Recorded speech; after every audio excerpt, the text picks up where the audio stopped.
Highest ranked two-loss team, LSU, had the narrow loss against Florida State to open. They, too, have a 4-touchdown loss at home on their resume at the hands of the number 5 team in Tennessee, which really, I almost feel like I look at this, Kirk, and I feel like LSU, barring ultimate chaos, is sort of blocked by Tennessee, because even if they win the SEC championship, I think it's hard to take LSU over Tennessee. And we've seen this situation before in 2016 with Penn State and Ohio State in the Big Ten.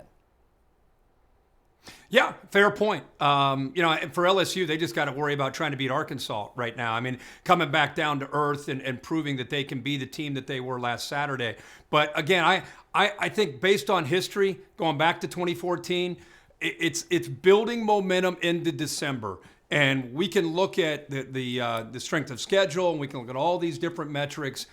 Greg, to me, at the end of the day, the biggest thing that I've seen give teams a push across the finish line, especially when there's that cluster, it's who do you not want to be on the field with? Who would you not want to play?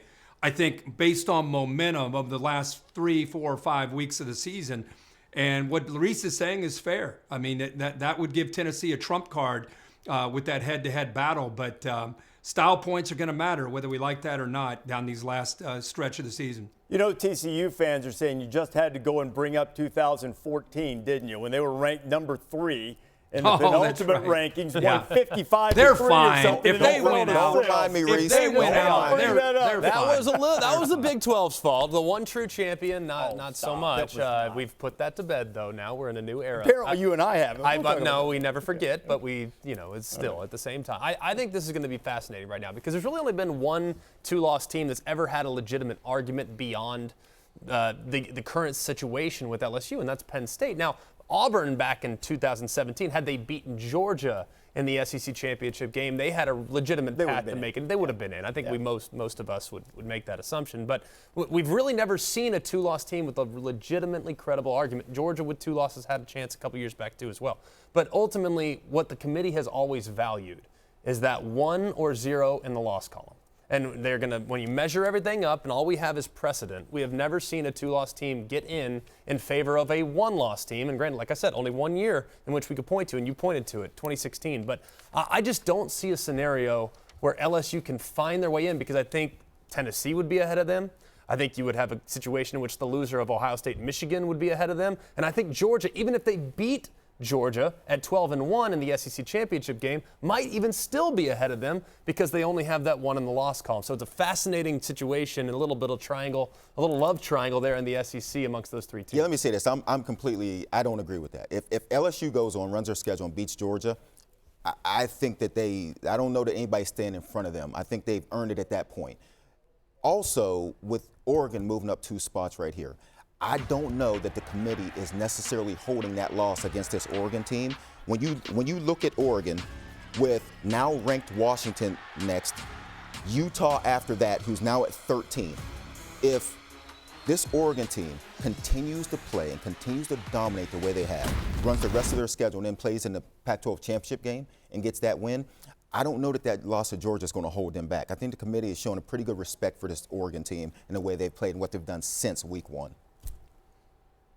It would be interesting to see, because when you get a cluster of teams, they look at head-to-head, they look at conference championship, and there's no necessarily metric that weighs more than the other. So you wonder, Rece and Greg, in the case of LSU, I know what you're saying about history and 2 losses, but if you're LSU, now who knows what they're going to do? They could lose Saturday at Arkansas. They still have to go to A&M. Those aren't easy games for them when they have a bullseye on their chest. But if they were to win out and then win an SEC championship game against Georgia, my gosh, I mean, even with those 2 losses, that it's at least an interesting discussion as the SEC champion. I don't think you just kind of throw that to the side and say, well, Tennessee's had, they beat them head to head, and Georgia's Georgia. I mean, that's still, that's a lot of weight for them to win out and win in Atlanta.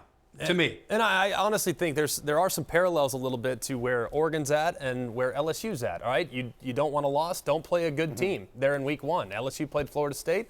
You also have a situation where Oregon, they lose week 1. I think it's a great story of redemption. So either one of those two teams, if they get in, it shows you that if you improve over the course of the season, the committee will respect that. Yeah. And that's, I think, is important. I'm not totally buying this not play anybody thing, though, because it's different when you get beat by 46 or when you get beat by 4 touchdowns like LSU did against Tennessee. That has to matter, too. But you said it yourself, Tennessee lost by 2 touchdowns, but it was just as bad. I know. Really, very well could have been 3 or 4. No doubt. Easily, for sure.